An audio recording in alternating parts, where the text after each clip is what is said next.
They lived through winters so severe that the mere touch of water could wound the skin, and yet they were still expected to stay clean. Their daily routines concealed quiet truths seldom spoken of in the wider world, truths shaped by cloths, warmed in darkness, and secrets whispered from mother to daughter. What appears simple on the surface becomes deeply unsettling once you understand how each gesture was a defense against a season that offered no mercy. Beneath every layer of fabric lay method, fear, and a discipline honed by relentless cold. If one were to stand in a medieval village at the edge of winter, the cold would feel less like weather and more like a living presence, invisible weight pressing against every surface, every breath, every inch of exposed flesh. Women moved through this world with deliberate slowness, wrapped in layers, not for comfort, but for survival, because even the smallest misstep in handling water could lead to illness, weakness, or something far worse. The season tightened its grip on everything. Buckets hardened in midair. Wooden basins froze from the inside out, and even the wells grew treacherous.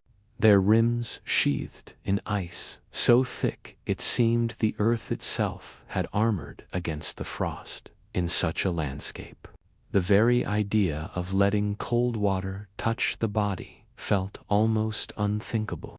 Morning routines reflected this deep-seated fear. Women woke before sunrise, ears tuned to the faint cracks in the air that signaled a night so bitter their own breath had crystallized along the bedding. They rose reluctantly, careful not to expose more of themselves than absolutely necessary. Water stored in clay jars near the hearth had usually turned to slush by dawn, a stark reminder that nature granted no softness. No one washed their face in the morning. The shock of icy water could steal warmth, numb the hands for hours, and leave the skin vulnerable. It wasn't vanity that kept them from washing, it was instinct. The body had to conserve heat at all costs, and touching water was the surest way to lose it. Full baths became a distant memory. Even the thought of pouring cold water over the body felt perilous.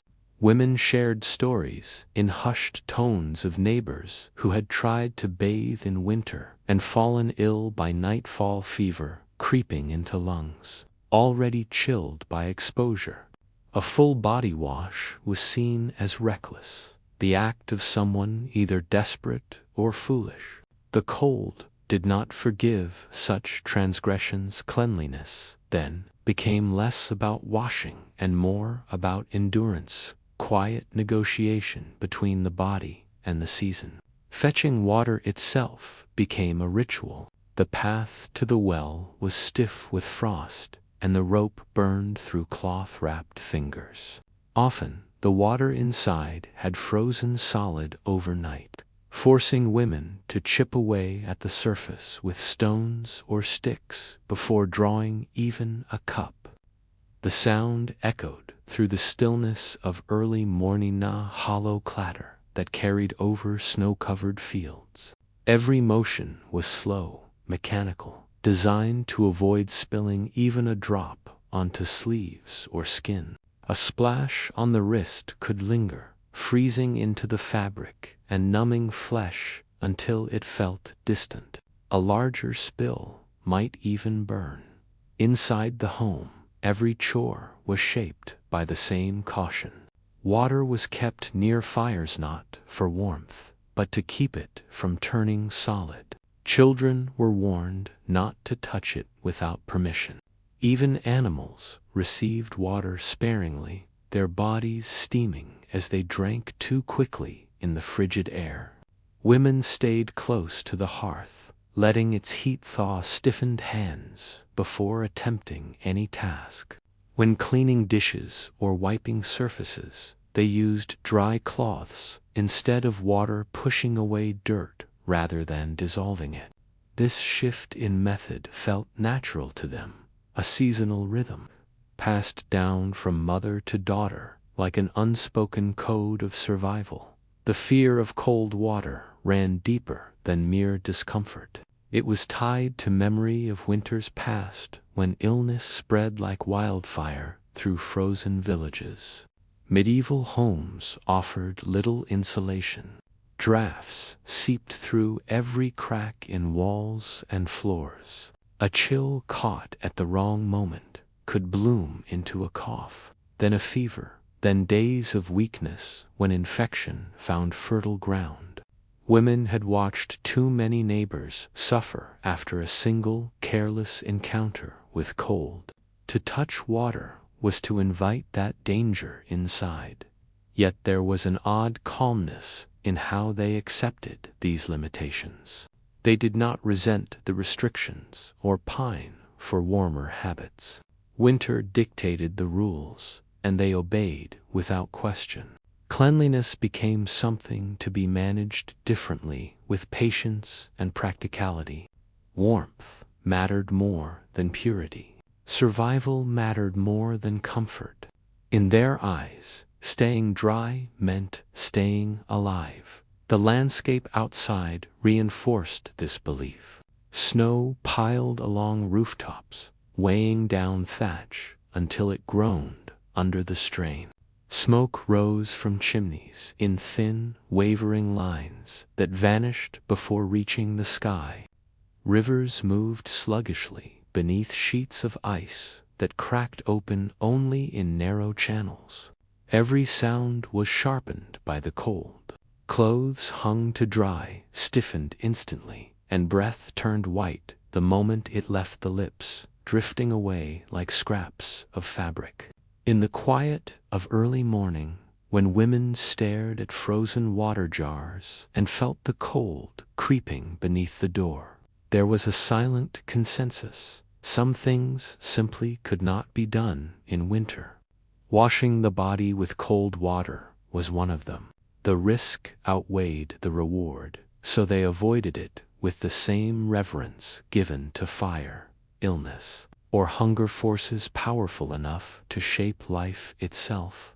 In their world, survival was not dramatic. It was a collection of small choices, each made with care, each echoing generations of winter wisdom. Avoiding water was not superstition, it was necessity. The season demanded respect, and they gave it freely. This discipline around water led naturally to other habits shaped by the same fear of losing heat. Women in the depths of a medieval winter learned to treat cleanliness not as a single act, but as a series of small, strategic decisions made throughout the day, each weighed against the cold that pressed through walls and floors. Instead of washing their entire bodies, they focused only on what mattered most, using warmth borrowed from the fire to tend to small patches of skin. The air inside their homes was thick with the scent of smoke, wool, and damp earth. Every movement was slow, shaped by the knowledge that winter punished haste. Exposing the whole body to cold water would have been reckless. Instead, they adapted, creating a quiet discipline built on caution and repetition. The practice began near the hearth, where a single flame softened the darkness of early morning. Here, women placed cloths close enough to absorb heat without risking a spark. These cloths made of heavy linen or wool held warmth only briefly before releasing it back into the air. When the fabric felt warm against the fingertips, they lifted it first to the face, dabbing gently around the eyes and along the cheeks, working quickly so the cloth wouldn't cool too soon. The warmth soothed more than it cleaned, but it was enough to refresh the senses without inviting the sting of icy water. Next came the underarms knot, out of preference, but necessity. Sweat gathered there even in winter, trapped beneath layers of garments. Yet water was never splashed. Instead, they pressed the warm cloth beneath the arm, absorbing moisture, softening salt, and lifting any hint of odor. It was a method that relied on patience rather than force, a quiet effort repeated until the cloth carried the faint scent of skin instead of smoke. They accepted this small improvement as sufficient. Winter demanded lowered expectations. Hands were cleaned more frequently, though even here water played a minimal role. After tending animals, handling pots, or preparing meals, a woman warmed a fresh cloth and wiped each finger, palm, and wrist. Dirt clung stubbornly to creases, and the cold made skin crack easily. Rubbing too harshly could worsen existing splits, so every motion remained gentle. Some women kept small scraps of wool or linen tucked into their belts, ready to warm over the fire whenever tasks shifted. These cloths became extensions of their hands, tiny barriers between themselves and the season's harshness. Feet were addressed only when absolutely necessary. To expose them meant unwrapping layers of stockings, bindings, and worn leather shoes, allowing cold air into places the body desperately needed to keep warm. Women waited until nightfall, when chores were finished and the hearth glowed brightest, before unwrapping their feet. They used warm cloths to wipe away the dampness collected through the day. Skin softened, aches eased, and tension released slowly. The warmth helped them sleep, even if it did little to make the feet truly clean. Certain parts of the body, the stomach, chest, and back, were simply left untouched for weeks, sometimes longer. Removing clothing in these areas risked too much heat loss, and the consequences could be immediate: a sudden chill settling deep into the lungs, leading to days of coughing or fatigue. Women understood that the body was more fragile than it appeared, and these untouched zones became symbols of caution. Dirt gathered there quietly, hidden beneath layers of fabric, but no one questioned the habit. Cleanliness was secondary to survival. The resulting scent, sweat, and smoke, intertwined, was accepted without resistance. No one expected freshness in winter. Even in wealthier households, where resources were more plentiful, the approach remained similar. Warm water was scarce. Fires required constant feeding. Seasonal illnesses loomed large.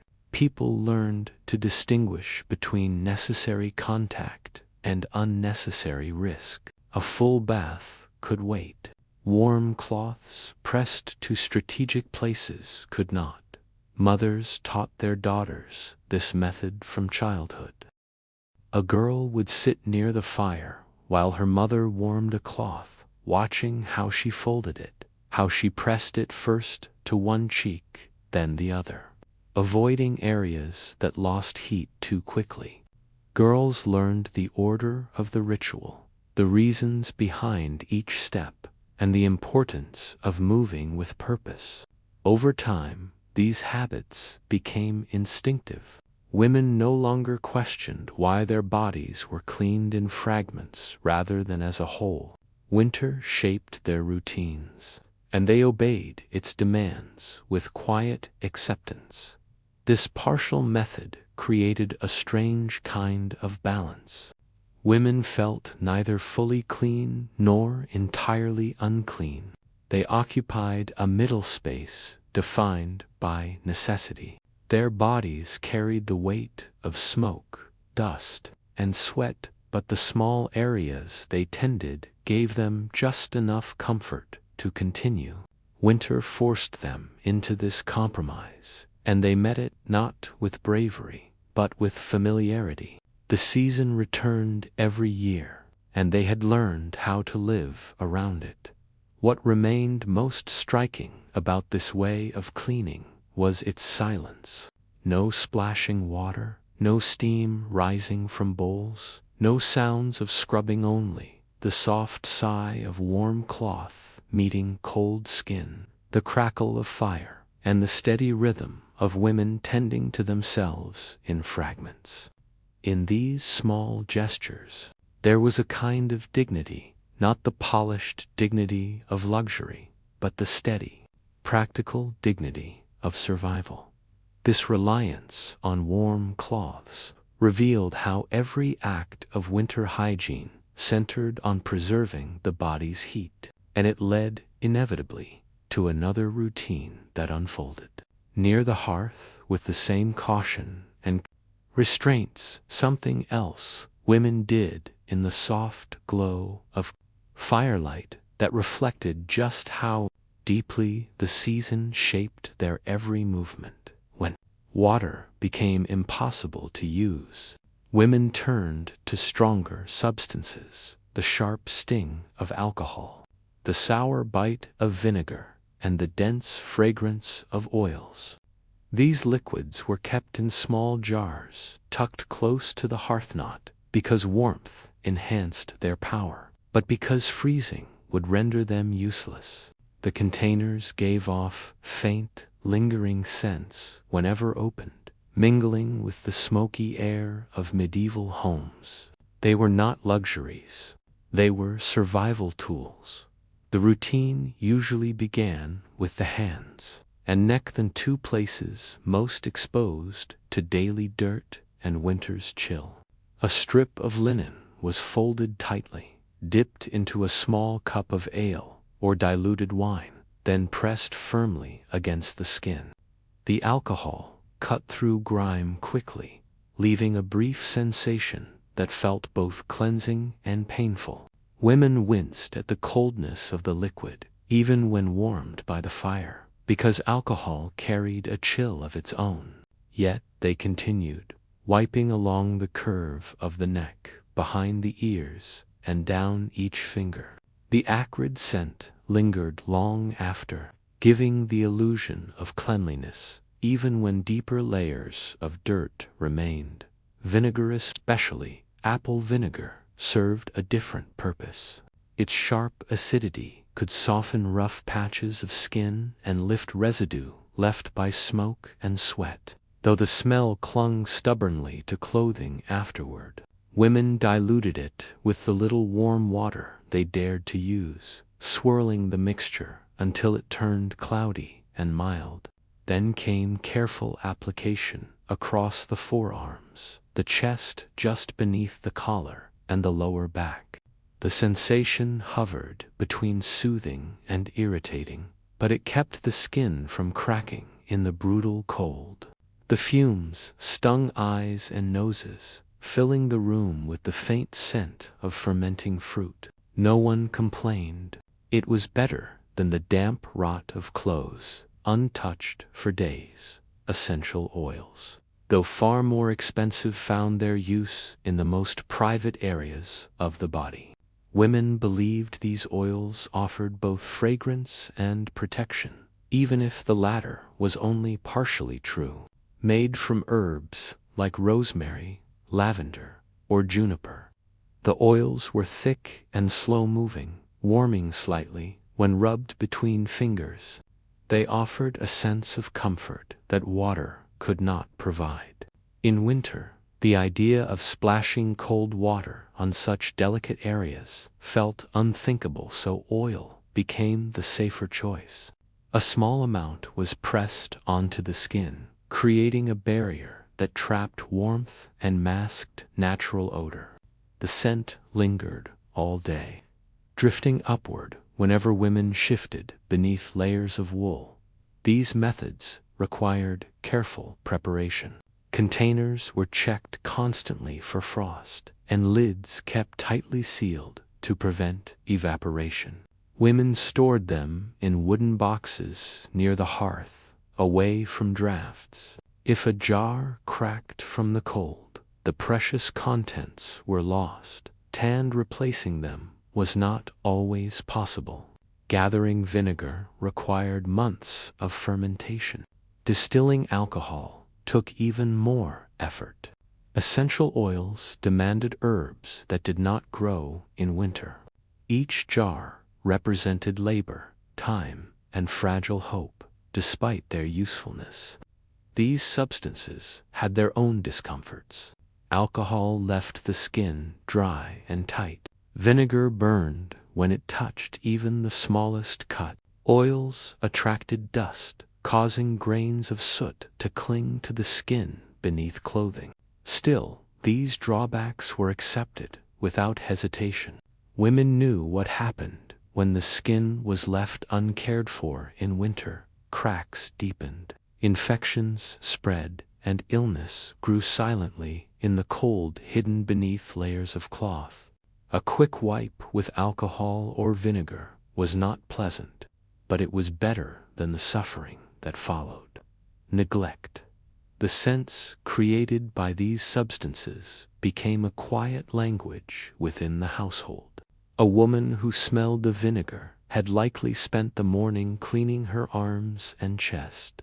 A faint trace of alcohol on the fingers revealed she had just wiped her neck and hands after chores. A whisper of rosemary meant she had taken extra care with the most sensitive parts of her body, seeking comfort where the cold encroached most. These scents told stories of resilience, discipline, and an understanding of the body's needs when warmth was scarce. Even young girls learned this practice early. Mothers dipped cloths in diluted vinegar and showed their daughters how to wipe gently without shivering. They explained which areas needed oil and which could tolerate alcohol. Girls learned to prepare mixtures by watching colors shift and smelling the sharpness that rose when liquids were stirred. These lessons were passed down without ceremony. They were as essential as learning to gather firewood or mend thick wool stockings during the harshest stretches of winter. These disinfecting rituals took on an almost ceremonial stillness. Women gathered near the fire in the late evening when chores were finally done. They warmed their hands first, then their cloths, then their jars. The process unfolded slowly, illuminated by flames that danced along the edges of the room. Outside, the wind pressed against the walls. Inside, the air thickened with the mingled scent of alcohol, vinegar, and herbs. The quiet was interrupted only by occasional sharp breaths when the liquid stung cold skin. This attention to small areas of the body was not just about hygiene. It offered a moment of calm, a temporary escape from the relentless demands of winter life. These few minutes spent wiping, warming, and applying oils allowed women to feel present in their bodies again. They were small acts of care performed in a world that offered little comfort.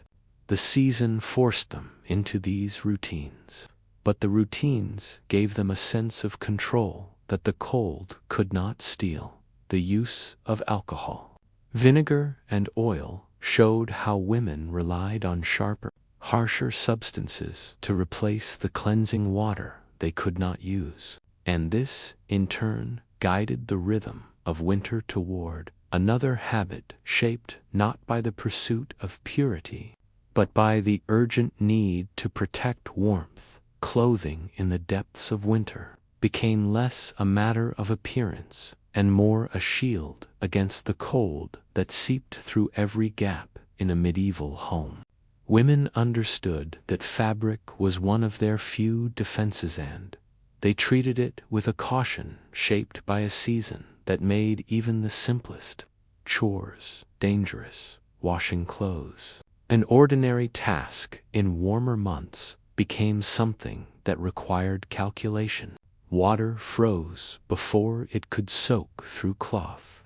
Hands stiffened within minutes, and any garment left damp for too long could harden into a board of ice. So they avoided washing whenever possible, choosing instead to manage their clothing in pieces, trading freshness for warmth in a compromise that winter demanded.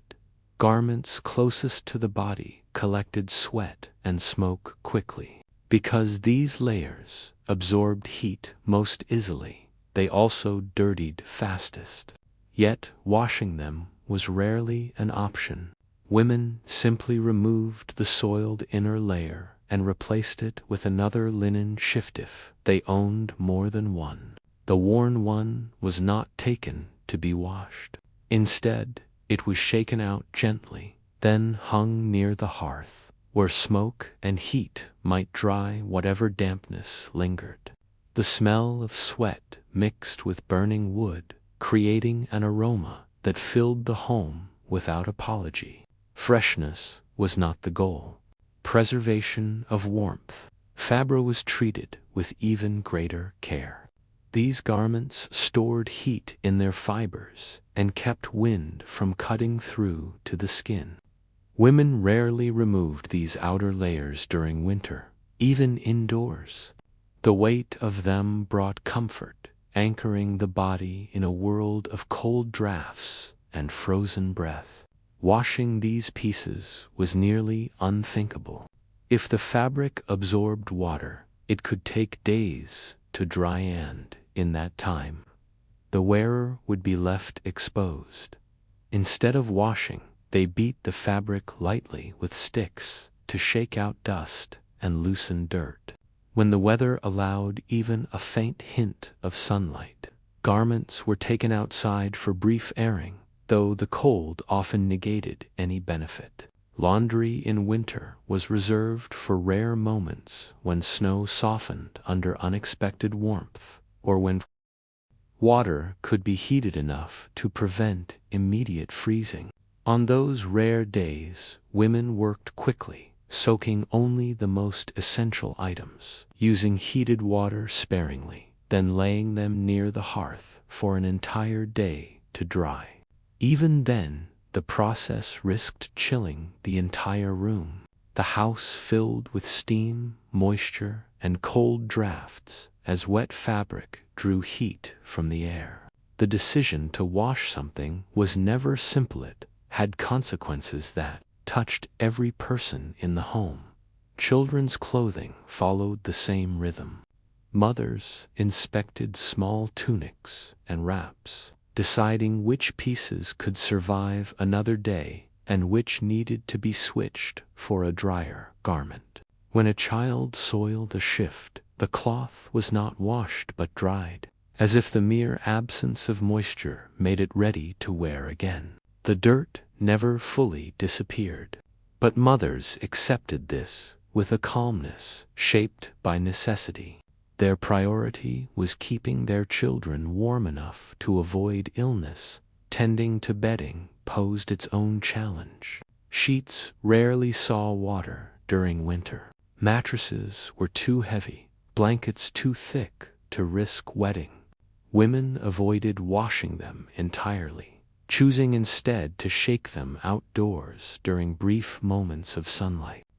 Bedding was hung near the fire when possible. Smoke, they believed, cleansed what water could not.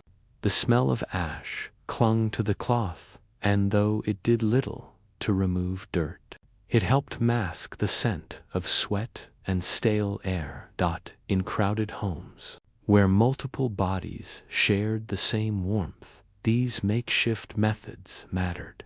Drying clothing required attentiveness. Garments placed too near the fire risked scorching, while those hung too far would remain damp. Women shifted the pieces gradually as hours passed, turning them, lifting them, checking whether heat had reached the inner seams. The process took patience, and the crackling fire became both a companion and a reminder that warmth had to be rationed carefully because water was rarely used. Women developed an instinct for identifying the moment a garment became too dirty to continue wearing.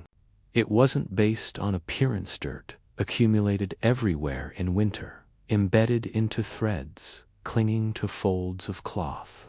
Rather, they judged by feel and smell, by how the fabric clung to the skin or stiffened with accumulated sweat. Once it crossed that threshold, the garment joined the others near the fire, waiting to dry, waiting to be worn again despite its imperfections. The practice of layering, clothing switching one piece for another instead of wash, created a rhythm that blended seamlessly into daily life. They did not see it as neglect. It was survival, a system inherited from generations before them.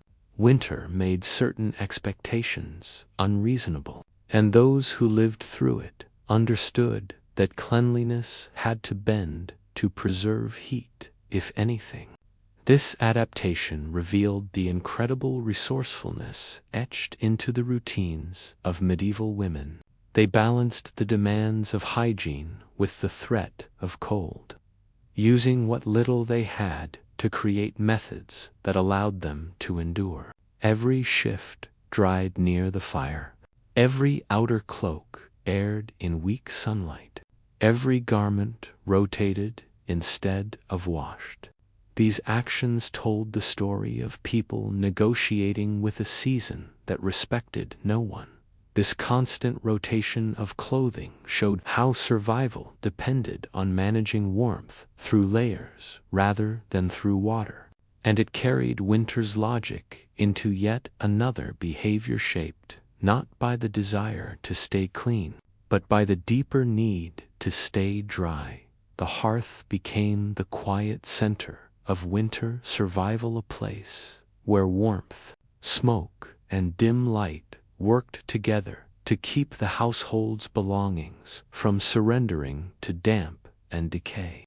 Women arranged their garments and tools near this narrow pocket of heat with practiced care, understanding how easily moisture could settle into fabric, and how quickly the cold could undo their efforts. Every item placed near the fire carried the same purpose: to stay dry, to avoid the bite of mold, and to remain usable in a season where water could do more harm than good.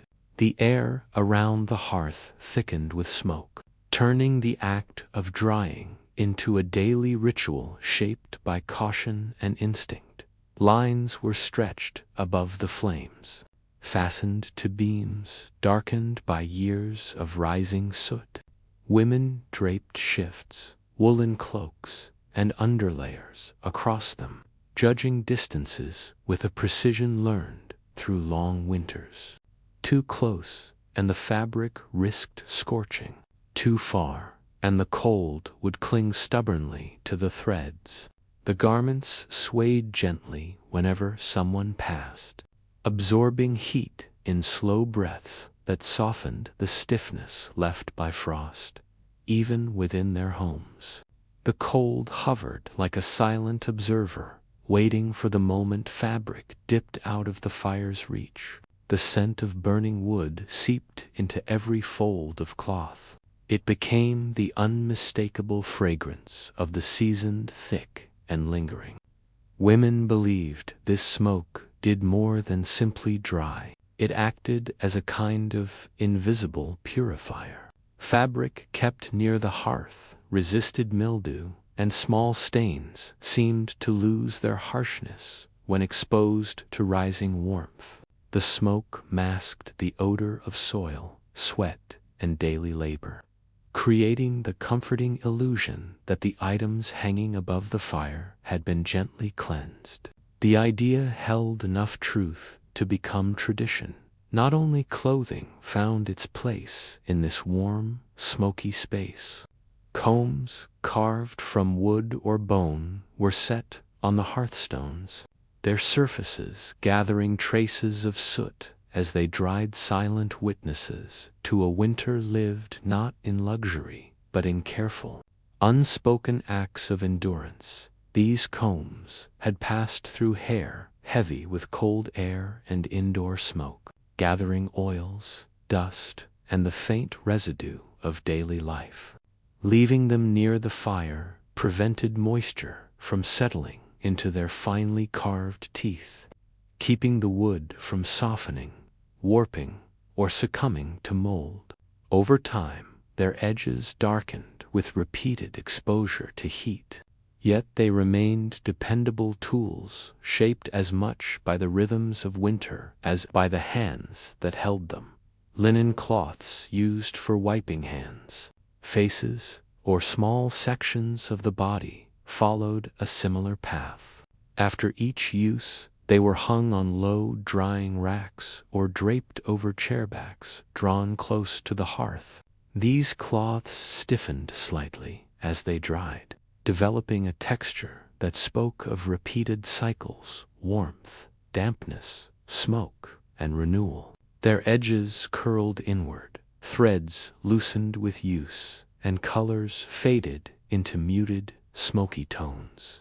They never appeared clean by modern standards, but their dryness was what truly mattered. Moisture meant risk, and winter offered risk in abundance. Some households fashioned movable drying racks that could be adjusted throughout the day, slid closer to the flames during icy mornings, and pulled back when the heat grew too intense. These racks filled the room, crowding the space with layers of fabric that blurred together into a soft, shifting landscape.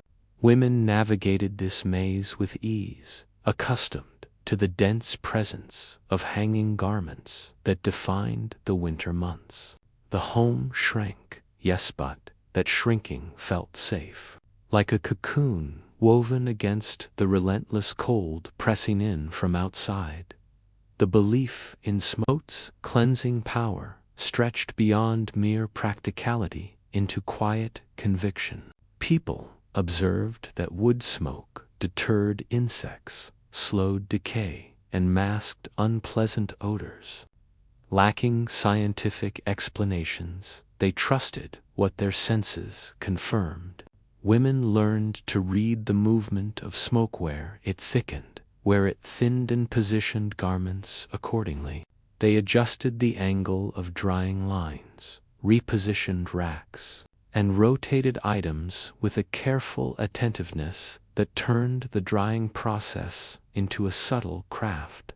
On days when the cold deepened and frost clung stubbornly to window frames, the fireplace became a crowded sanctuary of drying tools. Boots damp from melting snow were set near the flames to regain their shape.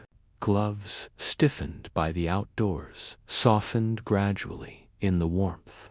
Even small pouches used to store herbs or salt were hung nearby to prevent moisture from seeping in. The fire touched everything, indirectly warming the air that passed over these objects and granting them a few more days of usefulness. For women, this ritual carried a rhythm that blended seamlessly into daily life. Each morning, they checked the hanging garments, turning them with slow, practiced motions.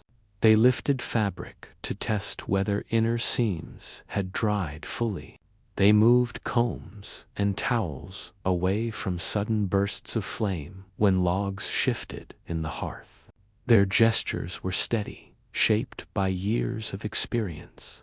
The hearth itself seemed to tell them what needed attention, and they responded with patience. Children watched these routines with quiet curiosity, absorbing the importance of smoke and heat long before they understood the dangers of winter water. They inhaled the mingled scents of wool, ash, and burning wood, coming to associate them with safety. They saw their mothers handle garments with care and began to understand that warmth was not something freely given. It was earned through constant vigilance. The system was far from perfect.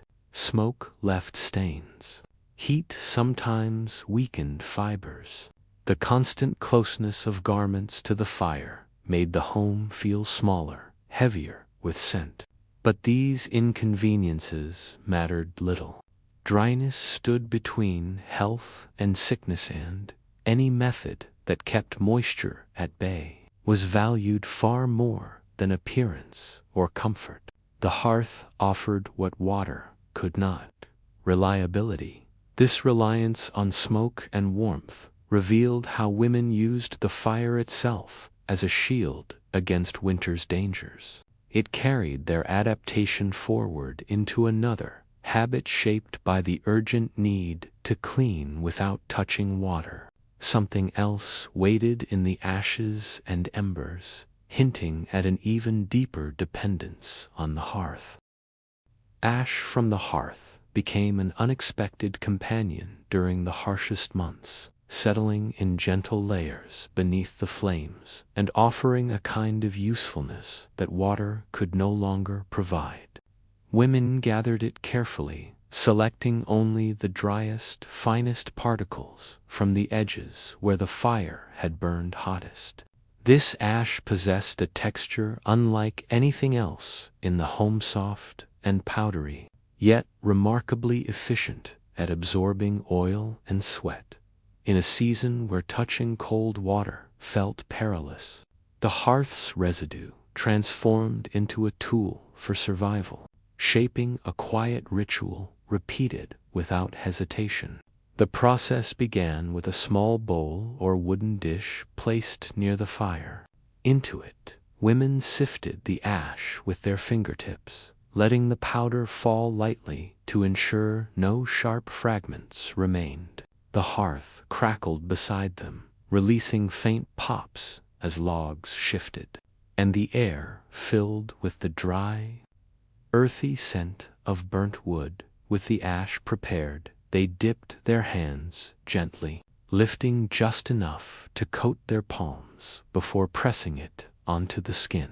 The first points of contact were usually the hands and wrists, places where oil gathered, even in winter. The ash clung instantly, dulling the shine of sweat and creating a velvety layer that felt strangely warm. Women moved slowly, rubbing the ash across the skin in small, repeated motions. It slipped easily into the creases of joints, softening grime accumulated from cooking, hauling firewood, or tending animals. The powder absorbed oils as it spread, turning slick skin dry within moments. It left behind a pale cast of faint grayness that marked the treated areas, but this discoloration never troubled them. Cleanliness in winter was less about appearance and more about managing discomfort. The sensation of dry skin felt pleasant compared to the sting of icy water. Ash provided a gentle, familiar relief. The neck and collarbone received the same treatment. Women rubbed ash lightly along these zones, where sweat pooled beneath layers of wool. The fine powder cooled quickly on the skin, but it also lifted the dampness collected during long hours by the fire. After a few moments of rubbing, they used a warm cloth to wipe the ash away. The cloth came away gray, carrying both dirt and powder with it, leaving behind a dryness that felt clean enough for the season. No water was needed, no steam, no basin, only ash, warmth, and patience for areas requiring extra care. Women sometimes mixed the ash with a small amount of rendered animal fat saved from cooking. Blended together, the mixture formed a thick, grainy paste resembling a crude salve. This spread more easily than ash alone and offered a deeper cleanse. They applied it where sweat gathered heavily beneath binding layers, near shoulders rubbed raw by wool. The fat warmed against the skin, loosening grime, while the ash provided mild exfoliation. Afterward, the paste was removed with a cloth warmed at the hearth, leaving the skin calmer, softer, and better protected from the cold. The method required attentiveness. Ash gathered too hastily could contain unburned splinters or sharp fragments that scratched. Women learned to recognize the right texture, fine, airy, and uniformly grand, avoided ash near wet logs or fresh smoke, choosing instead the dry residue that had settled quietly by morning. This attention turned the practice into something almost meditative. Hands moved with memory rather than conscious thought. Guided by years of repetition, the scent of ash lingered afterward, neither pleasant nor unpleasant, simply familiar, a reminder of the fire that shaped nearly every aspect of winter life. Women accepted it, knowing that this faint odor was a small price for dryness and comfort. In a world without modern soaps or warm baths, the shift from oily discomfort to clean dryness felt transformative. Even if the skin didn't shine or smell of herbs, it felt renewed in a way appropriate to winter. Young girls learned this routine alongside other winter habits. Mothers showed them how to lift ash gently, how to rub without irritating, how to wipe away residue with a cloth warmed just enough to soften the skin. Girls practiced these motions, exploring the strange texture of ash on their fingers. Over time, the routine became second nature, another thread in the knowledge, passed down through generations of women who understood that the season demanded adaptation. The hearth became the silent witness to these moments of care. As women cleaned their skin, the fire glowed softly, casting long shadows against the walls. Warmth rising from the flames made the air shimmer, and the scent of burnt wood lingered long after the ritual ended. This intimate act of tending to the body happened quietly, often in early morning or late evening when chores slowed.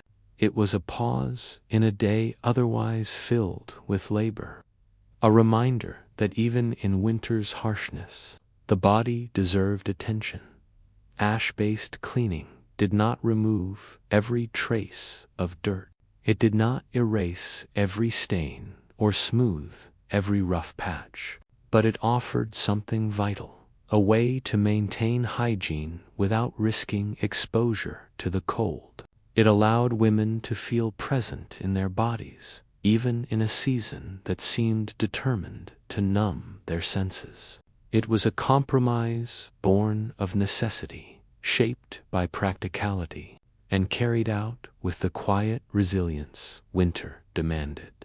The use of ash revealed how resourcefulness replaced water when the cold made ordinary methods impossible. It guided the rhythm of winter toward yet another routine shaped by the need to stay warm, while caring for the body, a deeper practice that hinted at an even greater acceptance of the seasons. Limitations. Face washing during the medieval winter became an act reserved for rare moments, treated almost like an event rather than a daily habit. Women moved through the season knowing that water on the skin could steal warmth faster than the fire could restore it. So they learned to endure the discomfort of a face left unwashed for days, even weeks at a time. Only when the air softened under a brief patch of sunlight, or when an important gathering called for a presentable appearance, did they consider warming a small bowl of water for their faces. Even then, the act unfolded slowly and cautiously, as if the slightest misstep could allow the cold to slip beneath the skin. Preparation began hours in advance.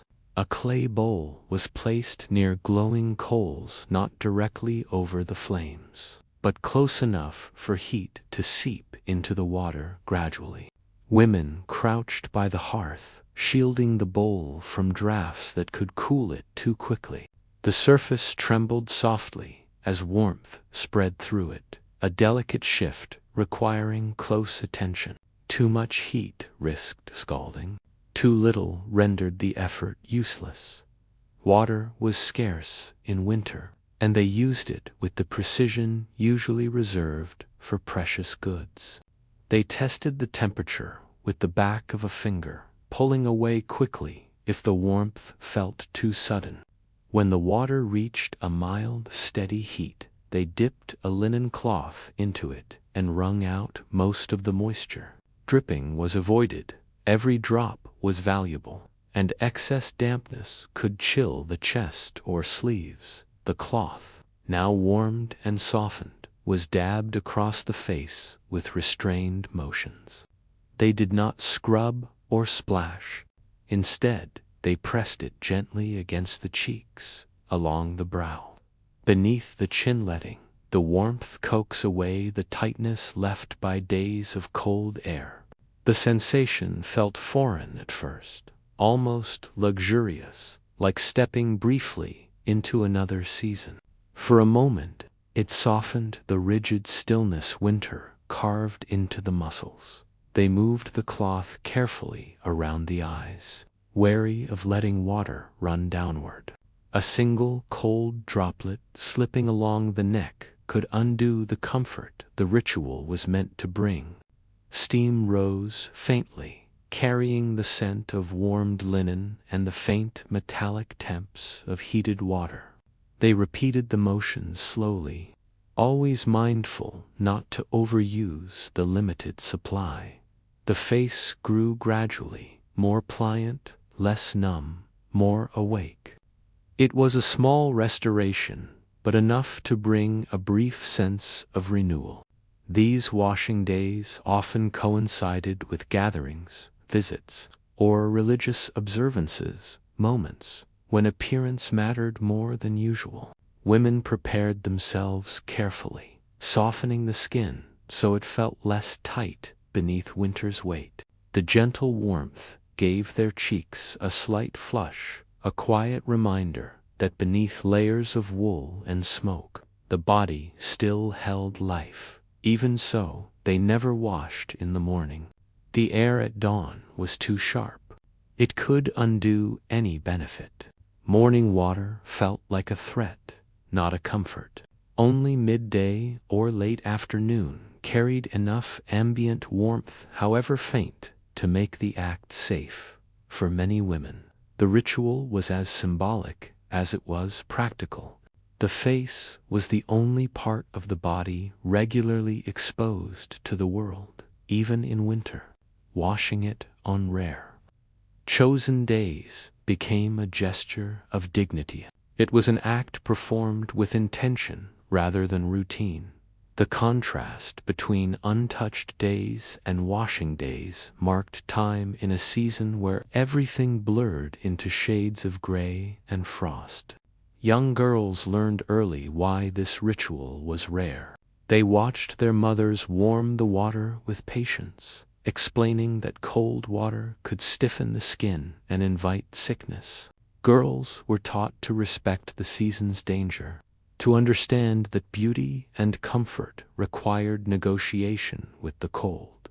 They learned how to warm a cloth without wasting heat, how to press it against the cheeks without letting warmth escape too quickly, and how to fold the linen so it held its heat as long as possible. The atmosphere around the washing felt different from other winter tasks. The fire crackled more softly, as if acknowledging the care in the moment. Women paused in their movements, letting warmth settle into their skin before continuing. The rest of the room dimmed slightly, the hearth's glow reflecting off the bowl in muted light. Outside, snow shifted quietly, untouched by the small warmth unfolding within. When the washing was finished, the bowl often held only a thin layer of water at the bottom, barely changed in appearance, but transformed in value. Women discarded it quickly, unwilling to let the cooling liquid linger inside the home. The cloth was dried near the fire, absorbing the scent of smoke as it stiffened again. The skin, touched by warmth but never fully cleansed, returned beneath layers of clothing protected once more from the world outside. The ritual did not make women feel clean in the way summer washing did, but it made them feel tended to, recognized, and strengthened against the season's demands. In winter, that was enough. The face carried the memory of warmth for hours afterward, a quiet reassurance that the body could still be cared for, even when water could not be used freely. These rare moments of washing revealed how warmth turned hygiene into a carefully controlled privilege during winter. It led the season's logic deeper into routines built to preserve comfort when water could not be trusted. A subtler habit, shaped by the same caution, waited quietly within their daily layers. Hair during the medieval winter became something women managed through patience rather than water, part of the body that demanded daily attention, yet could not risk the shock of cold. Washing the head in freezing months was seen as perilous, even reckless an act that could invite illness straight through the scalp and into the body's core. Women knew that wet hair held cold longer than cloth, and moisture trapped near the skull could drain warmth for hours. So they avoided washing entirely, choosing instead to tend their hair through steady, deliberate brushing that reshaped strands without exposing them to winter's dangers. Each morning, long before sunrise, women sat near the hearth with a wooden or bone comb in hand. The fire offered a modest circle of heat. They began by lifting sections of hair slowly, letting strands fall with a muted heaviness from days of smoke, oil, and the constant press of wool hoods. The first pass of the comb was always the hardest, pulling through tangles formed overnight. It made the scalp sting slightly, a sensation that brought a strange blend of discomfort and relief. Brushing continued in long, deliberate strokes. Women combed from roots outward, guiding strands patiently until they lay smoother, flatter, and less prone to knotting beneath head coverings. The sound of the comb moving through hair blended with the fire's crackle, creating a rhythm that felt almost meditative.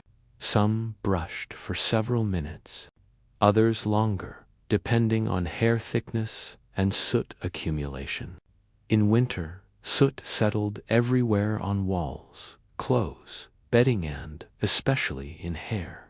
The comb became the only way to keep it from building into a heavy, uncomfortable layer over the season. Hair changed texture, oily near the scalp, brittle at the ends, carrying the faint scent of smoke from countless evenings by the fire. Women accepted this as natural. They did not expect the softness or shine of warmer months. Instead, they sought manageability, a state where strands lay flat enough to be pinned, braided. Winter hair was practical hair, shaped by necessity. When oiliness became too pronounced, women turned to small bowls of animal fat or herbal oils kept near the hearth.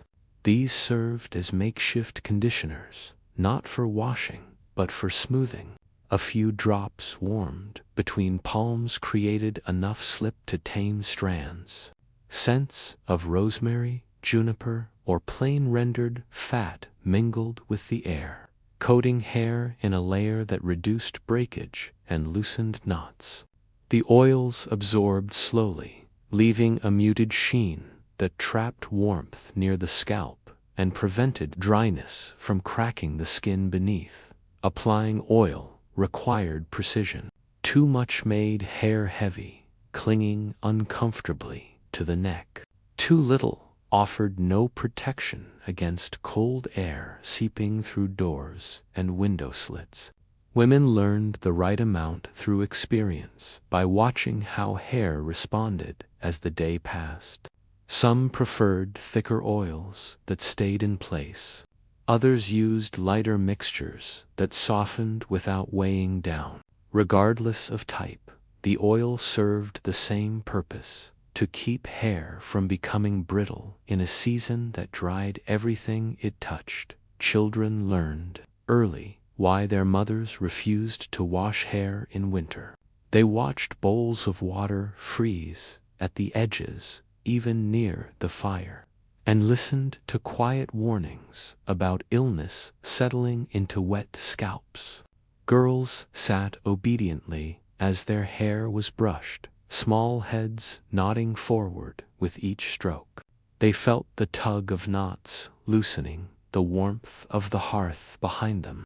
Over time, they came to understand the ritual as essential to winter life. The scalp itself reacted to the cold with its own patterns. Women often felt tightness at the crown after hours outdoors, the skin contracting under layers of wool. Brushing relieved this tension, redistributing natural oils and massaging warmth back into the scalp. Some described the sensation as grounding, a reminder that, despite the harshness around them, their body still responded to care by evening. Hair had often collected more soot and smoke, settling into a slightly greasier texture than in the morning. Women brushed again at night, sitting in the fire's fading glow. Flames cast soft shadows across their shoulders as they worked through strands. The routine was slow, steady, and familiar. The goal was not beauty, but comfort, the ability to lie down without tangles pulling at the scalp. The reassurance that hair would be manageable the next day. Winter hair never felt fully clean, but it felt maintained. That distinction mattered. Women understood the season's limits and shaped their habits accordingly. Washing would return in warmer months, when streams melted and the sun offered enough heat to dry safely. Until then, brushing carried them through, replacing water with patience, warmth with routine. This careful tending of winter hair revealed how women traded washing for gentler methods that protected their bodies from the cold. It shifted the rhythm of their days toward yet another adaptation centered on staying dry rather than truly clean. What waited within their clothing layers hinted at how deeply winter shaped even the most private routines. Hands during the medieval winter became a part of the body that needed constant attention, yet almost never saw water. Women understood that the cold could turn even a small drop into a source of pain. So they built routines centered on dryness, warmth, and careful preservation. Each morning began with the same quiet gesture, reaching for a personal cloth kept near the bed or hung beside the hearth. This cloth, thick and softened by repeated use, was warmed gently before touching the skin. Women knew that even cold fabric could make joints stiffen and knuckles ache for hours. The warming itself was deliberate. They held the cloth close to the coals, rotating it slowly so heat spread evenly without scorching. The scent of smoke clung to the material, blending comfort with practicality. When the cloth felt warm enough, they pressed it lightly against their palms, letting heat sink into the skin. The first contact always brought relief, easing tightness formed overnight. Winter nights often hardened the skin, leaving thin cracks along knuckles that throbbed in the early hours. The warmed cloth helped soften these stiff areas before they worsened. Women continued by rubbing the cloth along each finger, working systematically from palm to wrist. The motion gathered dust, soot, and the faint residue of smoke that settled during sleep. Without water, the cloth became the primary tool for removing these layers-absorbing oils and debris while avoiding the chilling effect of moisture. As the cloth cooled, they reheated it briefly, repeating until hands felt supple enough to begin the day's work. Once hands were warm and as clean as winter allowed, women reached for small bottles of scented oils. These served multiple purposes, masking the scent of dry skin, softening cracks along knuckles, and creating a protective barrier against the cold. Some preferred rosemary or sage. Others used simple mixtures of animal fat infused with herbs. A drop or two on the fingertips was massaged gently into the skin, allowing body heat to spread the oil evenly. The fragrance that followed was subtle but reassuring, a reminder that care was still possible. Even with limited resources, women took particular care around joints, where skin cracked most easily. The oil sank slowly, trapping what little moisture the skin held. This simple act offered protection throughout the morning, reducing the risk of painful splits that could make chores more difficult. Avoiding cold water was not preference, it was survival. In deep winter, even brief exposure to freezing water could numb the hands, making sewing, cooking, or tending fires nearly impossible. Cracked skin could bleed easily, raw patches stinging with every movement. Women chose their actions carefully, aware of how quickly the cold could damage their hands. Instead of washing, they wiped, warmed, and scented their skin, trusting these dry methods to carry them through the season. This routine was repeated throughout the day whenever needed, after handling firewood, stirring pots, or tending children. Women returned to their cloths to remove new layers of soot, avoiding dirt buildup, knowing that without water, cleanliness depended on small, frequent gestures. By evening, the scent of herbs lingered faintly on their hands, softened further by the hearth's warmth as they sat preparing for night. These cloths became treasured items. Each woman kept her own, tucked near the bed or hanging by the kitchen wall. Over time, they absorbed smoke and oils, developing a texture familiar against the skin. They were dried nightly near the fire, stiffening slightly, before softening again with morning warmth. Losing one meant losing hours of comfort and protection. Younger girls learned early to guard their cloths. Carefully keeping hands warm and flexible was essential for helping with household tasks. Children absorbed these routines through imitation, watching their mothers warm cloths with slow turns, listening to quiet warnings about cold water, learning to apply oil sparingly. The winter months taught them that care was not always tied to water, but to warmth, patience, and small, repeated gestures. Over time, these habits became ingrained, shaping how they approached cleanliness long after the snow had melted. Women rarely thought of their hands as fully clean during winter, but rather as maintained, protected, and prepared. This distinction mattered in a season where survival often depended on steady hands capable of lighting fires, preparing food, and caring for the household. Cleanliness became a negotiation between what was desirable and what was safe. The scent of herbal oil on the skin carried its own dignity, quiet reminder that even in harsh winters, the wish for care never disappeared. This care for winter hands revealed how hygiene became an act of preservation rather than cleansing. It moved steadily, toward another routine shaped entirely by caution and the need to keep warmth close to the body. What unfolded beneath clothing layers suggested the depth of compromise winter demanded from every woman caring for the most delicate areas of the body during the medieval winter required a level of caution unlike any other aspect of hygiene.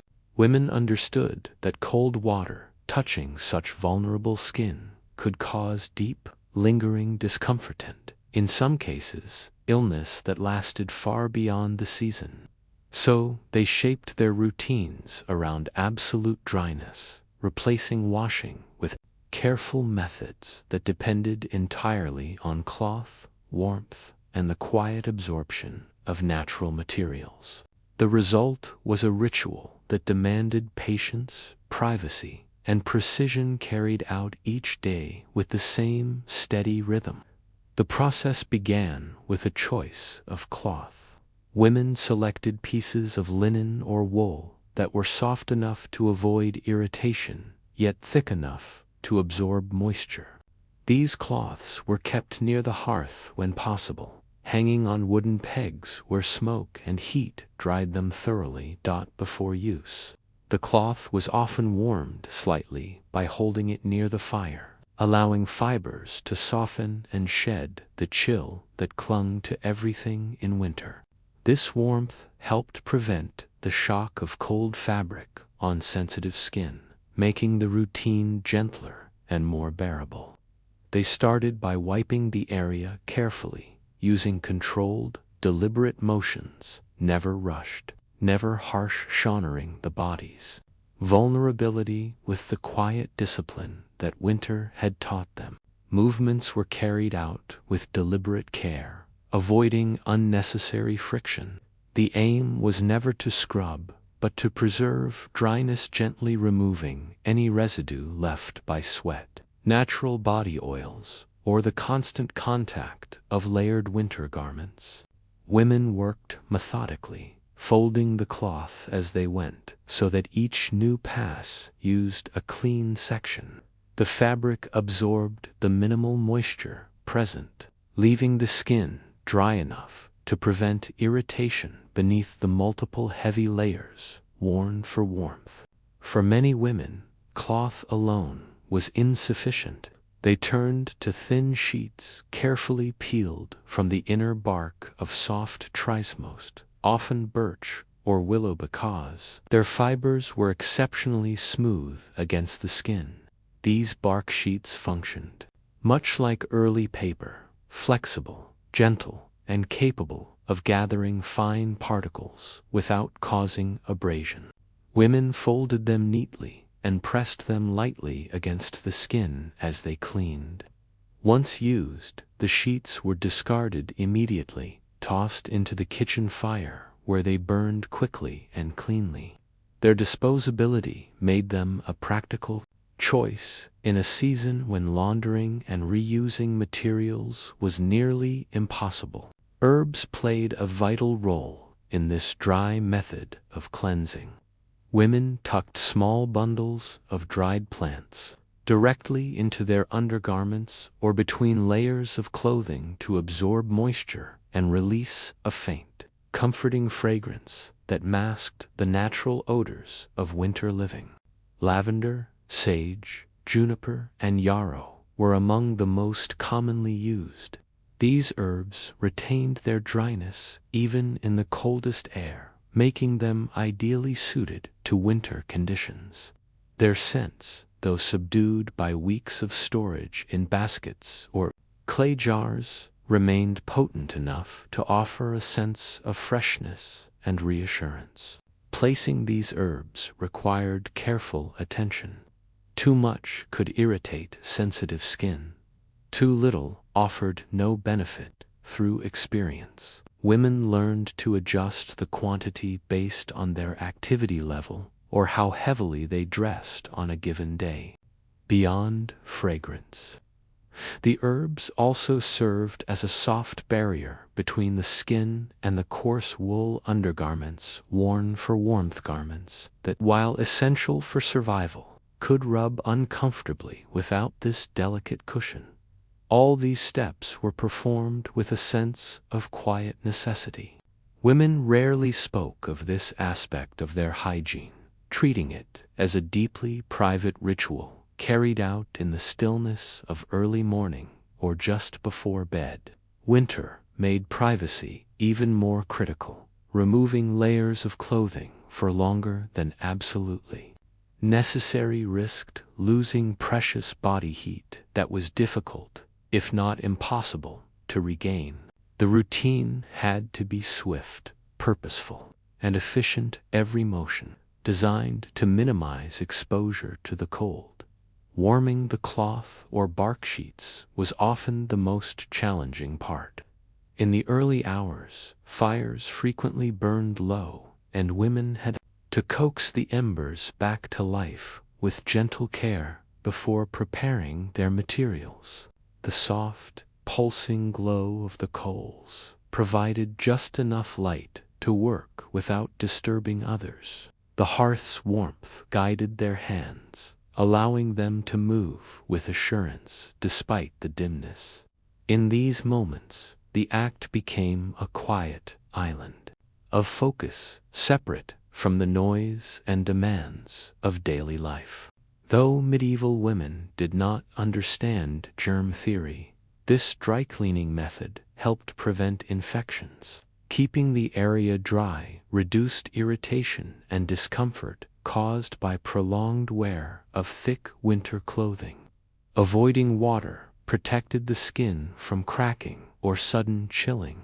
The herbs, while chosen for their fragrance, also offered mild antimicrobial properties, though women simply regarded them as freshening agents. Together, these simple practices formed a fragile but functional system of hygiene that carried women through the harshest months. Young girls learned through observation. They watched older women prepare cloths by the fire and asked quiet, practical questions about which herbs to use and how much. They grasped, sooner than one might expect, why water was avoided. Winter taught them early that survival demanded adaptation and that certain parts of the body required special, gentle care during the cold. These lessons became ingrained, shaping their habits well into adulthood and resurfacing instinctively each time the temperature dropped. The routine never produced a feeling of absolute cleanliness, nor did it claim to. Instead, it offered stability and a measure of comfort in a season where both were scarce. Women accepted this balance not as a compromise, but as a necessity. Winter dictated what the body could safely endure, and they adjusted without hesitation. In dryness, they found reassurance. Even in the harshest conditions, they could preserve a sense of dignity and self-care. This method of tending to the most delicate areas revealed how women reshaped hygiene entirely around warmth and survival, rather than the pursuit of purity. It carried the rhythm of winter life toward another practice defined solely by the need to keep water away from the skin, a deeper habit that showed just how far caution had to extend during the coldest months. Bathing in the medieval winter became a concept so distant that most women no longer considered it part of daily existence. The cold reshaped expectations entirely, turning full body washing into something not only uncomfortable, but dangerous, nearly unthinkable for many. Water on the skin could draw heat away faster than a fire could restore it, leaving the body dangerously vulnerable to illness in a season already rife with hardship. As a result, women accepted that winter meant foregoing baths altogether, relying, instead, on methods that kept them warm, dry, and only partially clean. Cleanliness became not a quest for purity, but a careful negotiation with the season's many dangers. Most households simply lacked the resources to heat large quantities of water. Fires were modest often, just robust enough to cook meals and hold back frost. Heating water for a full bath demanded time, fuel, and space, all of which winter rendered scarce. Even those who attempted it found the process arduous. Steam would fill the room, condensing on walls and clothing before vanishing into the cold air. The warmth faded almost instantly, leaving the bather shivering the moment she stepped from the tub. These challenges made full-body bathing a rare luxury, practiced only by wealthier families who could sustain constant heat and afford layers of privacy. For the majority, the very idea of a bath was replaced by simpler, safer rituals. Women used warmed cloths to gently wipe small areas of the body, maintaining as much comfort as the season allowed. They focused on zones most prone to sweat or friction: the neck, underarms, chest, and legs. Each section was cleaned individually, while the rest of the body remained safely covered beneath wool and linen. This method required patience, but carried far less risk than immersing oneself in water during freezing temperatures. Another approach relied on herbal steam. Women prepared small bundles of dried lavender, rosemary, and juniper, and placed them near hot stones or over shallow bowls of warm water. As the herbs heated, they released aromatic vapors that softened the air around the face and chest. Leaning over the rising steam, women let the warmth settle gently on their skin. This scent bath did not remove dirt, but it refreshed the senses and eased the stiffness brought on by long hours near the fire. The steam relaxed tight muscles, and the herbs masked the natural odors caused by wearing heavy layers for days on end. Those few who managed full baths in winter treated them as rare indulgences. They carried heated water from the hearth and poured it carefully into wooden tubs. Bathing was done quickly, with someone often tending the fire nearby to maintain enough heat for drying afterward. Women wrapped themselves in thick blankets and sat close to the hearth until their skin fully regained its warmth. Even with these precautions, the risk remained high-end. Many chose to avoid the practice entirely. In the absence of regular bathing, women relied heavily on scented oils and powders. These substances created a thin, protective layer between the body and the thick fabrics worn all day. Oils infused with herbs softened the skin, while powders absorbed moisture and reduced friction beneath tight clothing. Their fragrances permeated garments, offering a sense of cleanliness that water simply could not provide in winter. Women applied these oils after wiping themselves with warm cloths, trusting the combination to strike a comfortable balance between hygiene and warmth.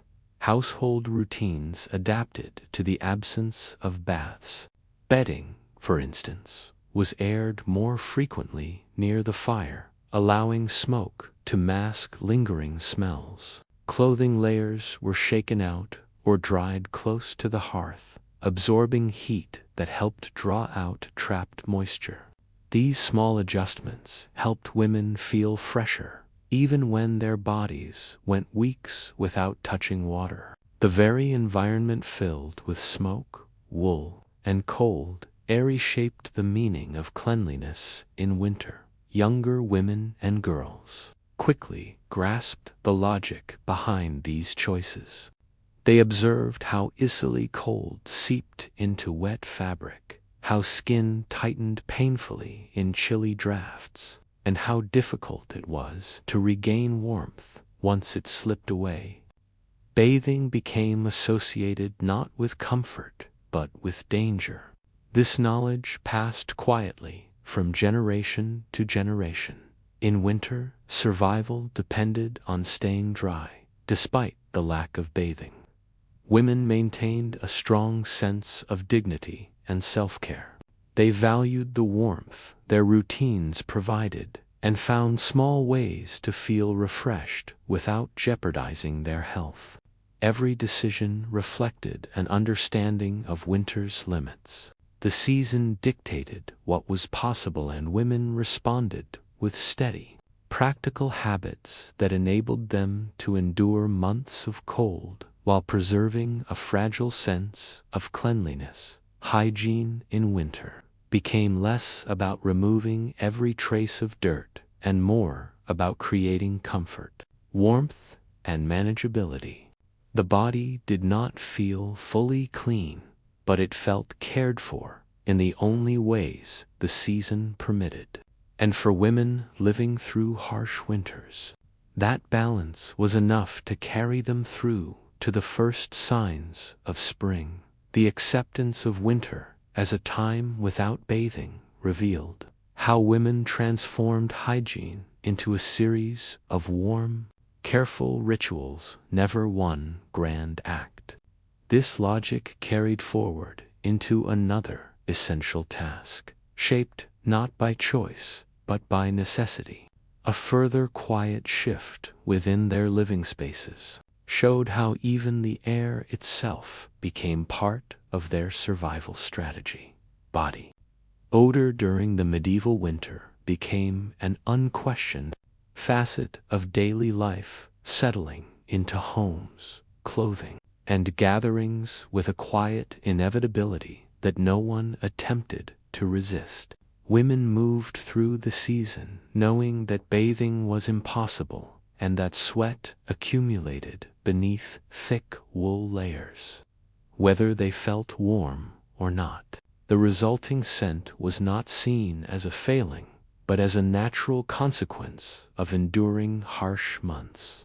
Rather than fighting it, people adjusted their expectations, accepting that winter redefined cleanliness as something softer, more tolerant, and far less tied to the idea of a freshly washed body.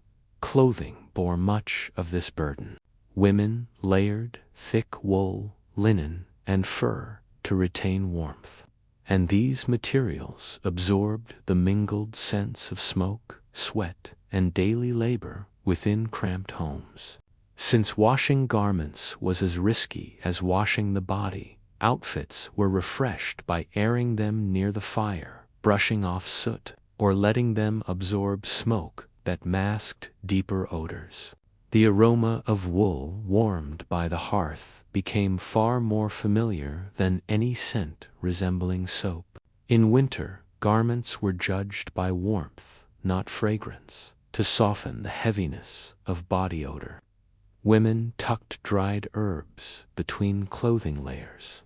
Lavender, sage, mint, and juniper were popular choices, their fragrances faint but steady. Small bundles were hidden in sleeve folds, beneath collars, or along the inner edges of bodices. As women moved, the herbs released subtle breaths of scent that rose through the wool, making the body feel fresher without ever touching water. The fragrance was delicate, barely perceptible, but its persistence offered comforting reassurance that balanced the closeness of unwashed skin. Women also prepared special sachets filled with crushed leaves, sewn from scraps of linen or thin leather. These pouches were worn discreetly beneath outer layers. Warmed by body heat, they released their fragrance more readily. The scent mingled with hearth smoke and natural skin oils, creating an aroma that was neither clean nor unclean, simply familiar. This blend became the background note of winter living, lingering in rooms long after the women had departed. The acceptance of body odor did not signal indifference, but realism. Women understood that winter imposed hard limits. They cared about their appearance and took pride in maintaining their households, yet they knew cold turned water into a hazard. Rather than chasing an unreachable ideal of purity, they focused on reducing discomfort. Odor was something to soften, not eliminate, a sign of effort, warmth, and endurance, not neglect. Social spaces reflected this shift. Gathering rooms smelled of smoke, wool, dried herbs, and the faint musk of many bodies sharing warmth. These scents were recognized as normal, even comforting. No one apologized for them. Instead, they welcomed the familiarity, trusting it far more than the biting cold outside. Body odor blended seamlessly into the environment, rarely standing out. It was simply part of winter, life accepted as easily as frost on the window or snow at the door. Within the home, herbs hung from rafters, not only for cooking, but for scent. Women dried leaves in bundles, preserving them with the hearth's heat for later use. The fragrance drifted into the air whenever the bundles were disturbed, creating a light herbal presence that softened the stronger smells of winter clothing and unwashed bodies. Over time, the scent of herbs became woven into the fabric of daily winter life. Even children grew accustomed to this seasonal shift in smell. They played near fires, wrapped in layers, carrying the aroma of smoke and dried leaves. Their hair held traces of soot. Their clothes bore the faint scent of damp woolland. No one found this unusual. Girls learned early how to tuck herbs into their clothing and refresh them when the fragrance faded. The practice became instinctive, part of growing up in a world where water was avoided for months at a time. Women found ways to maintain dignity despite the absence of baths. They brushed their clothing, kept their hair neat, and used herbs to soften the weight of odor. Their efforts reflected the resilience winter demanded. Cleanliness was no longer defined by water, but by care of fabric, care of warmth, and care of appearance within the cold's strict limits. Over time, winter developed its own sensory identity. A room warmed by the hearth smelled of burning wood, fire-dried wool, and faint herbal traces pressed into clothing. Women carried these scents with them, leaving behind a presence shaped not by soap, but by survival. This fragrant mixture blurred the line between person and season, fostering a sense of belonging to winter rather than resisting it. In the end, body odor was not a flaw, it was a mark of adaptation. It recorded the body's response to layers of fabric, hard labor, and the cold pressing in from all sides. Women understood this deeply. The scent of winter was a tapestry of daily living, woven from everything they endured, an aroma that held as much truth as it did necessity. This acceptance showed how women reshaped cleanliness into a balance of warmth, practicality, and small comforts. It guided the rhythm of their routines toward yet another compromise shaped entirely by the cold. Another adjustment within their living spaces revealed how winter touched even the simplest acts of daily care.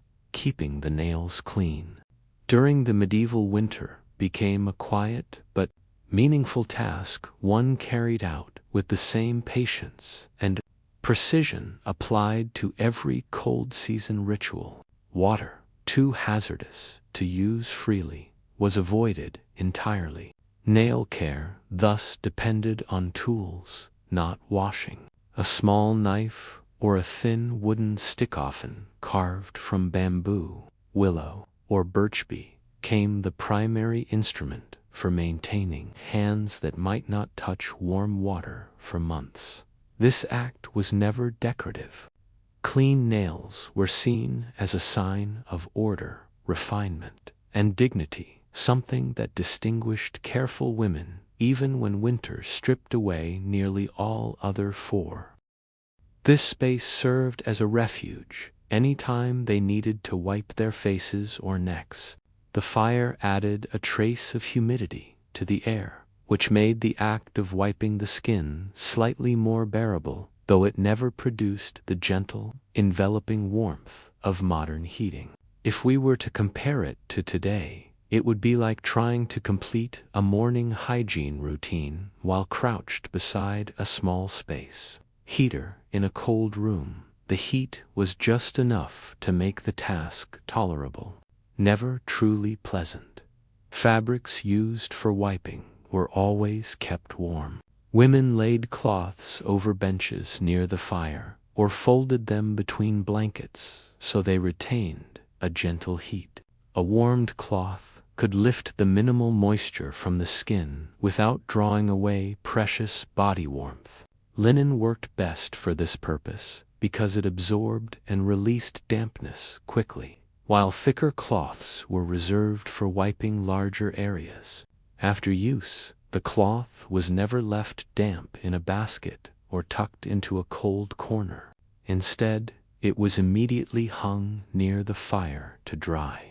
This careful management of fabric made the entire routine of wiping possible even on the most bitter days. Without access to dry, warmed cloths, personal hygiene during winter would have been nearly impossible. Women rarely wiped their bodies in open, unheated spaces during winter because the cold air numbed their skin within seconds, rendering the act unbearable.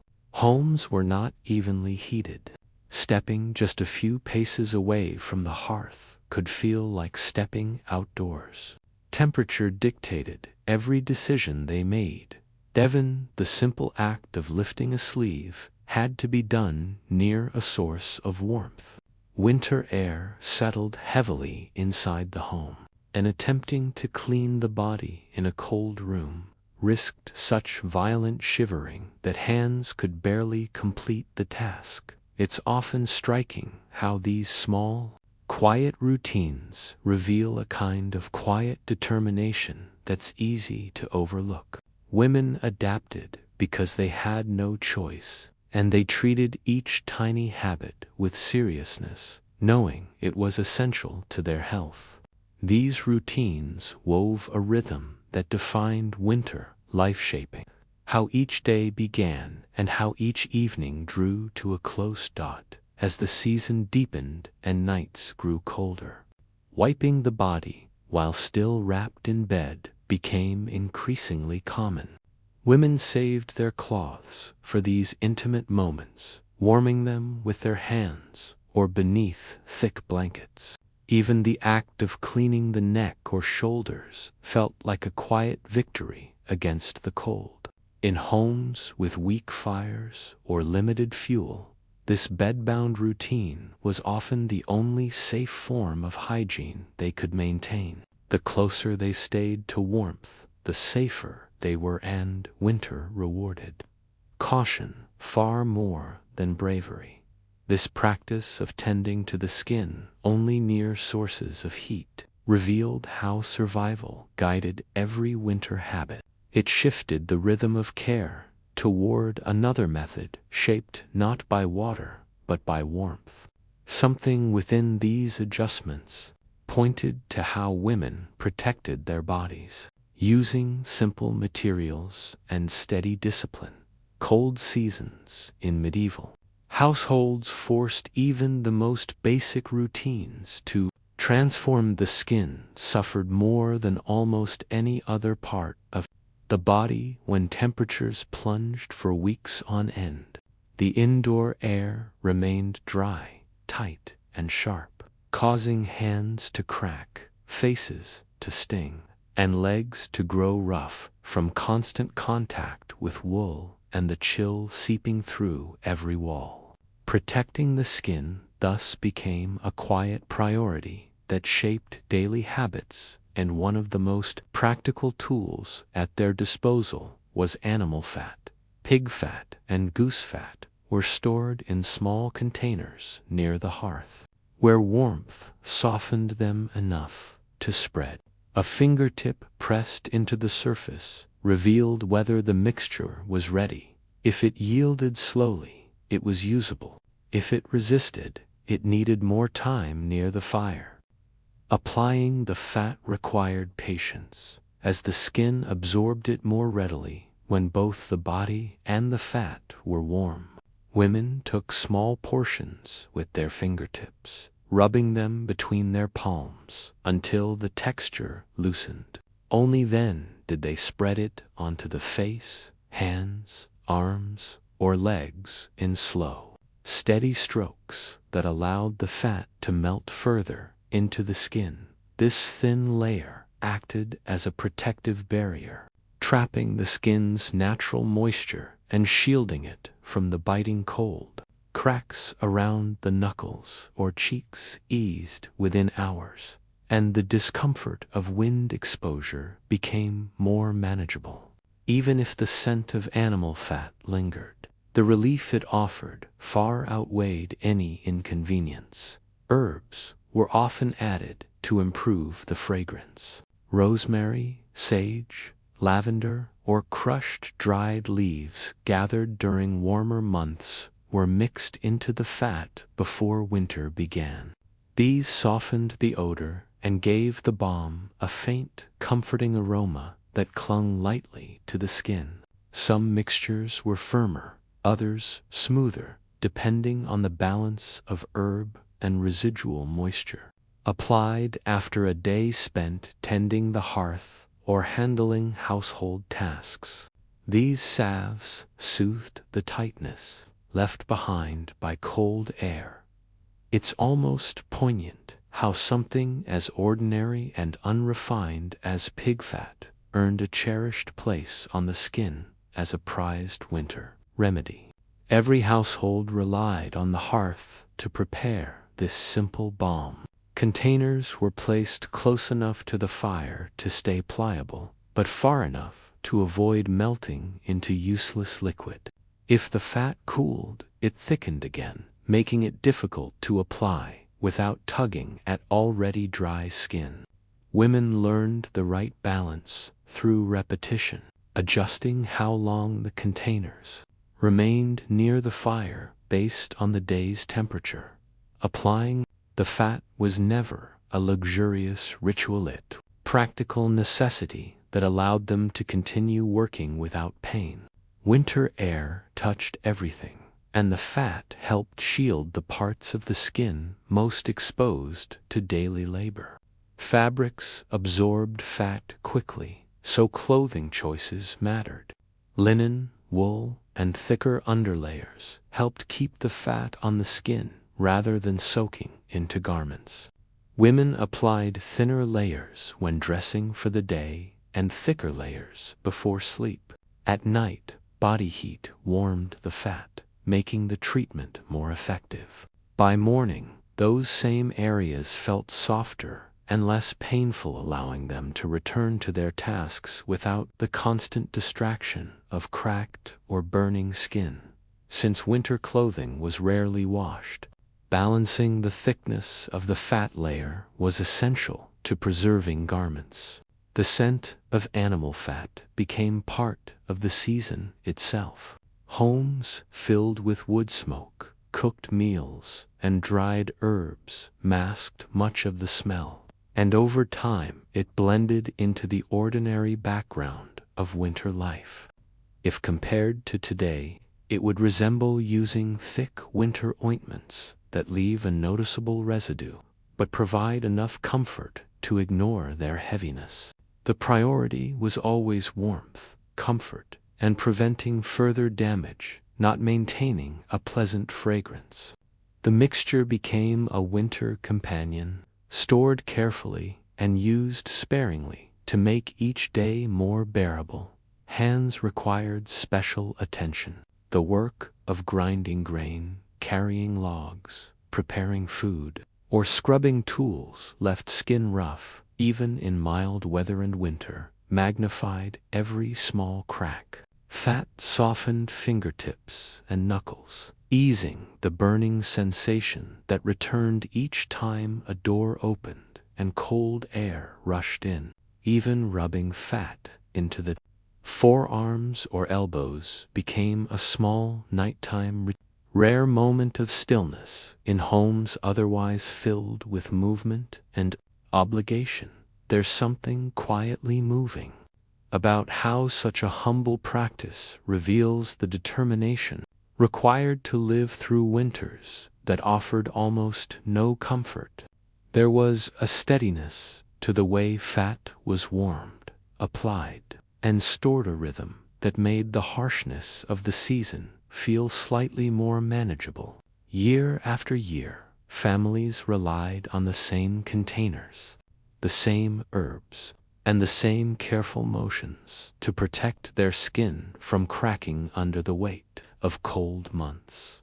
Women monitored their supply closely, knowing that running out before winter's end could cause real hardship. Rationing applied not only to food, but also to these small protections that kept the body functional during the harshest seasons. When spring arrived, the use of fat lessened, and lighter methods returned, but throughout winter, the routine remained constant, shaping how they endured long stretches of cold. This steady reliance on animal fat showed how protection began at the level of the skin itself. It turns attention toward another routine shaped by scarcity rather than abundance. New adjustments continued to arise from these simple habits, guiding the care of the body deeper into the coldest part of the season. Managing menstrual hygiene during medieval winters required planning that often began long before the first frost. The cold affected not only the body, but also the materials used for care, making every step of the routine slower and more cautious.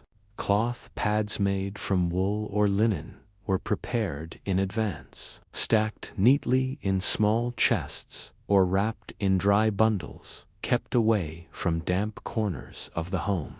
These fabrics were chosen for their absorbency, quick-drying properties, and durability across many cycles. Each piece bore the marks of careful sewing done during warmer months, when women had better light and more time. Once winter settled in, these pads became one of the few reliable tools available for maintaining hygiene during menstruation. Using them during the coldest days required more than simply wearing them. Women warmed the fabric near the hearth before placing it against the body, allowing the heat to soften the fibers and reduce the shock of cold material touching sensitive skin. Without this step, the experience could become uncomfortable or even painful. The body was already more vulnerable during menstruation, and any additional cold increased the risk of cramps or soreness. Keeping the cloth warm was thus a priority that shaped the entire. Women learned to judge dryness by touch, holding each cloth near the firelight to feel whether the fibers still held coldness within. They knew that even a small oversight could cause problems that lingered for days. Warmth was the guiding rule. Women wrapped themselves in blankets when changing pads to minimize exposure to cold air. Sitting near the fire was preferred, and some even positioned stools so heat could reach beneath their clothing while they worked. The process was quiet and practical, carried out in moments when the home felt calm. These routines, repeated month after month, forming patterns that shaped a woman's understanding of her own body and its needs during winter. Families generally accepted this aspect of women's hygiene without much discussion. Menstruation was private, and the materials used for it were handled discreetly. Cloth pads were stored in separate baskets, sometimes wrapped in herbal sachets to mask any lingering scent. Women relied on dried leaves not to clean the cloths, but to make storage more comfortable and less noticeable. If compared to modern menstrual care, it would be like managing each cycle using reusable cloths without access to consistent heat, running water, or privacies, something that would feel unthinkably difficult today. Mothers taught their daughters how to manage these routines long before the girls reached puberty. They explained how to fold cloth pads, how to warm them, and how to dry them without causing shrinkage. These lessons were passed down quietly, forming a chain of knowledge that ensured each generation could navigate the challenges of cold winters. Resourcefulness wasn't optional, it was a form of resilience that shaped daily life through every season, and winter simply made that resilience more visible. These private routines reveal a steady determination to protect comfort and dignity. Even when the environment offered little support, women adapted each step with care, turning limited resources into something functional and dependable. Every cloth, every motion, every moment near the fire reflected the quiet strength required to maintain personal hygiene in a world that made even the simplest tasks difficult. As cycles passed, the cloths thinned slightly, showing signs of repeated use and cleaning. Women monitored their condition and replaced them only when necessary. The supply had to last the entire winter, so stretching their usefulness became a form of planning as vital as storing food or fuel. When spring approached and water became easier to heat, the routine eased, but winter habits often remained in memory long after the cold lifted. This rhythm of care showed how winter touched even the most private routines. It shifts attention toward the body's subtle responses to cold and scarcity. New details of survival continue to unfold as dry methods of hygiene stretch into other aspects of daily life. Winter brought a kind of dryness that settled over every surface, from wooden beams to the fibers of clothing, and this dryness extended to the skin as well. When temperatures dropped low enough, sweat seemed to vanish entirely, and the usual signs of exertion or warmth became rare. Women often believed that a dry body was a clean body, and this belief shaped their hygiene routines throughout the cold months. The absence of visible moisture created a sense of reassurance that their skin was free of dirt, even though the reality was far more complex. Sweat was not the only source of impurities, yet its absence made the body feel deceptively fresh. This illusion of cleanliness influenced how women approached daily care. Without sweat soaking through layers of wool or linen, clothing felt lighter, and the skin lacked the clamminess associated with warmer seasons. Women interpreted this as a sign that less wiping was needed, reducing how often they cleaned certain areas of the body. The cold air tightened the skin and reduced natural oils, making the surface feel smoother for longer periods. This sensation misled many into thinking that hygiene could be relaxed during winter. The body felt cleaner, even though the air carried dust, smoke, and the residue of daily life that still clung to the skin. Inside homes, fires burned steadily, but not strongly enough to warm entire rooms. Most corners remained cold, and people spent long hours bundled in layers that trapped small particles against their skin. Wool fibers and ash from the hearth often settled between clothing layers, rubbing against the body throughout the day. Without sweat to carry impurities outward, these particles remained close to the skin, accumulating slowly in places seldom cleaned. Women did not see this buildup, and the lack of moisture made it easy to forget these tiny elements remained. Winter disguised what might otherwise have been obvious. Another factor came from how households managed chores during the season. With shorter days and harsher conditions, most tasks were done indoors, increasing the time spent in enclosed spaces. Smoke from the hearth, dust from food preparation, and fibers from bedding all lingered in the air, settling on skin and haravan, if not immediately felt. Women wiped their hands and faces occasionally, but the dryness of the air made these motions feel optional rather than necessary. It's almost ironic how cold weather convinced people that dryness equaled cleanliness, even though nothing could have been farther from the truth. The belief that less sweat meant less cleaning also shaped how clothing was treated. Garments worn for days did not feel damp or heavy, so they were rarely aired or brushed clean. Layers stayed on the body from early morning until bedtime, holding small amounts of dirt that would have been washed away easily in warmer seasons. Cloths used for wiping were employed less often, and the routine of warming them near the fire became less frequent.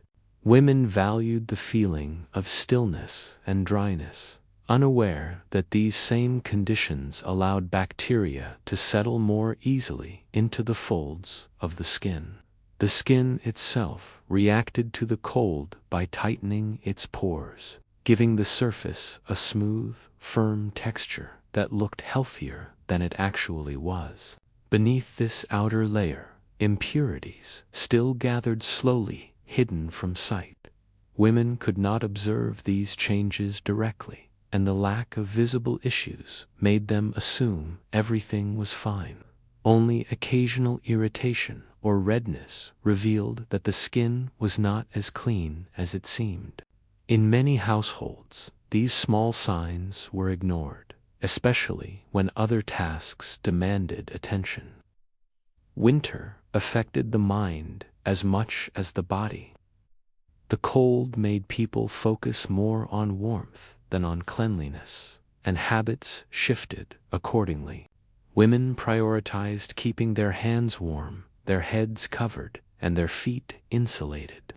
Wiping the skin felt insignificant compared to maintaining heat, especially when the air felt too dry to cause discomfort. If compared to the present, it would resemble people assuming that living in air conditioning means their skin stays clean simply because they don't feel sweaty. The sensation of dryness replaced the reality of what the skin carried. Clothing layers added to the illusion. Wool tunics, thick cloaks, and layered undergarments held warmth but also hid the body completely. Women became less aware of their skin beneath these layers, and the mental distance made hygiene feel less urgent. Without mirrors or bright light, the skin remained unseen for long stretches, and what remained out of sight became easy to forget. Dryness created a kind of comfort that distracted from the need for regular cleaning. Winter's silence hid things that warmer months would expose immediately. The still air, the muted routine, and the absence of sweat all combined to create a sense of ease that was not grounded in reality. These understated shifts showed how powerfully the environment controlled the rhythm of hygiene during medieval life. Winter taught people to trust the feeling of dryness rather than the truth beneath it. Even though bacteria continued to accumulate, women rarely recognized the signs. Small irritations were brushed aside as effects of the cold rather than poor hygiene. Clothing that rubbed against the skin caused marks mistaken for dryness instead of buildup. By the time issues became severe, the cold made it difficult to change routines quickly. Decisions were always shaped by temperature, and adjusting habits required more fuel, more time near the fire, or more cloth than many households could spare. The belief that dryness equaled cleanliness captured how winter misled the senses. It guides the routine toward the habits taught from one generation to the next, habits that reflect how girls learned to keep themselves clean, even when water remained too scarce or too cold to use. From the earliest years of their lives, young girls in medieval winters grew into routines shaped almost entirely by cold air and limited resources, learning practices that seemed ordinary within their households. Even if they demanded quiet discipline, the season taught them that keeping the body dry was not a choice, but a necessity. When water froze in containers, and even touching it could stiffen the fingers instantly, mothers guided their daughters gently, showing them how to wipe the skin in slow motions that preserved warmth and avoided exposing delicate areas to harsh air. These first lessons were practical rather than emotional, rooted in survival rather than comfort. As girls watched their mothers move with calm familiarity, they absorbed every detail, understanding that winter hygiene depended less on water and more on timing, preparation, and steady hands. The first cloth a girl received was often a small square of linen, softened through repeated use and warmed near the hearth before it ever touched her skin. This cloth became her companion during the coldest months, used to wipe the face, neck, arms, and under